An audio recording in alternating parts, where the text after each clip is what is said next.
Welcome to Nottingham Pinch Punch, first of the month, and what a month it's been for Ruben Amorim's Manchester United. Just a month ago, people were speculating as to whether he was going to stay in the role as manager, but now these successive league victories means Manchester have climbed up that table, and now they could be in an outside title challenge.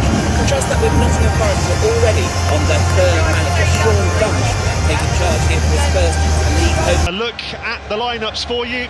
Sean Dyche names the same 11 that started the 2-0 defeat to Bournemouth last weekend. Belgium keeper Matt Sells goes in search of a first Premier League clean sheet of the season. Forest Player of the Year Nikola Milenkovic scored his first Forest goal in the 3-2 win at Old Trafford last season. It's the familiar midfield duo of England's Elliot Anderson and Douglas Luiz, who's on loan from Juventus. Morgan Gibbs-White was also a scorer at Old Trafford last season. He's yet to net in the league this season. Up front, still no Chris Wood. Igor Jesus has 5 goals in all competitions, but is still looking for his first Premier League goal. Ryan Yates reached 250 Forest appearances last week. He's again named as a substitute today. Ruben Amorim names an unchanged Premier League lineup for the first time after the win over Brighton. It's 3 games, 3 wins for Belgium keeper Senne Lammens, who made his debut against Sunderland a month ago. Lenny Yoro keeps his place in the back 3, a third start in 4 for the French teenager. Captain Bruno Fernandes scored in the home defeat by Forest last season. He's netted against Burnley and Chelsea so far this season. Brian Mbeumo has 3 goals in his last 2 games to take his tally for the season to 5. Matheus Cunha got off the mark last week against Brighton. Harry Maguire's back on the bench after missing that 4-2 win over the Seagulls, injured.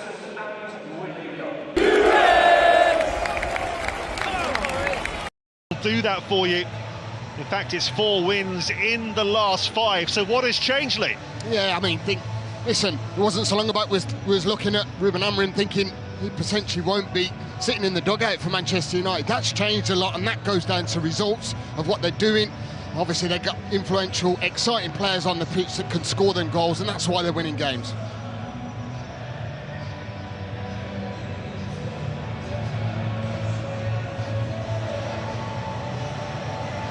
So 4 wins in 5 for Manchester United. Here come their players, those wins against Chelsea, Sunderland, Liverpool and Brighton last week. Have they finally found that winning habit? The pressure had really been building on Ruben Amorim, but a win here today could potentially take United up to 2nd place in the table. Nottingham Forest versus Manchester United.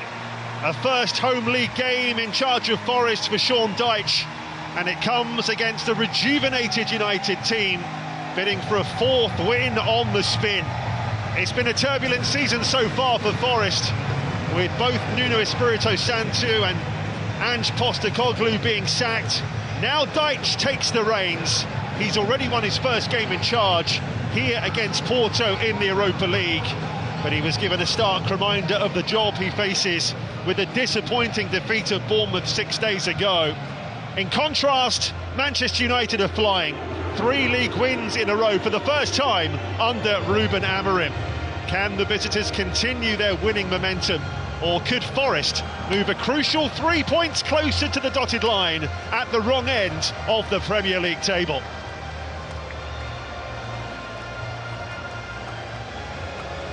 We'll start with...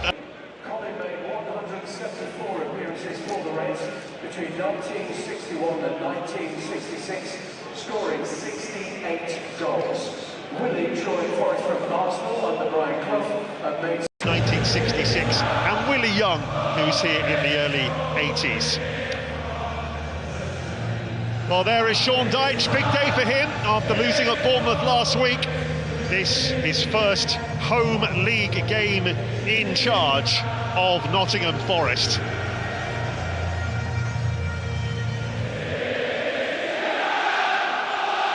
Pre-match. If the home players can't get up for this one, they're in the wrong job. It'll be Manchester United to get the ball rolling. The referee is Darren England. The atmosphere is absolutely bouncing, isn't it? Away we go. Forest looking for their first Premier League points since the 20th of September, when they drew 1-1 with Burnley. In fact, they've had more managers than points since they beat Brentford on the opening day of the season. Since that draw with Burnley, 4 league games, 4 defeats, no goals scored, worryingly. 5 hours of Premier League football without finding the net. They'll certainly be looking to put that right here today. They haven't lost 5 in a row in the league for just over 3 years. They have, of course, scored in both of their Europa League games in that time, but they do need to sort things out domestically, because right now they're in the bottom 3, and today up against a side very much on the up. A hat-trick of wins has put Manchester United right back to where they want to be, challenging for the top 4, and a win here today potentially could take them to 2nd place in the Premier League. You would not have seen that coming a few weeks ago. No, you wouldn't have, and that's where football's just such a crazy game, isn't it? To think that Ruben Amorim was potentially massively under pressure because of results, because of where he wanted to take the football club, and all of a sudden, just 3 wins that have really made his life a lot easier. I must admit, him being on the bench there, just soaking up the good vibes, the confident vibes that Manchester United are showing just of late. As you said, Gary, the win here today takes them into potential 2nd place in the Premier League, which is massive. Appointed a year ago today, Ruben Amorim. He'd love to mark that occasion with 3 points, but of course, Sean Dyche will make that easy for him. Dallo trying to get it into Šeško, blocked away by Murillo. Williams for Forest towards Jesus. It's very well watched there by De Ligt. Casemiro survives those handball appeals. This is Ahmad. On it goes for Mbeumo. Šeško's there. Behind for a corner. Mbeumo causing problems straight away down that right side. Yeah, frantic start from Manchester United. Casemiro breaking the play up.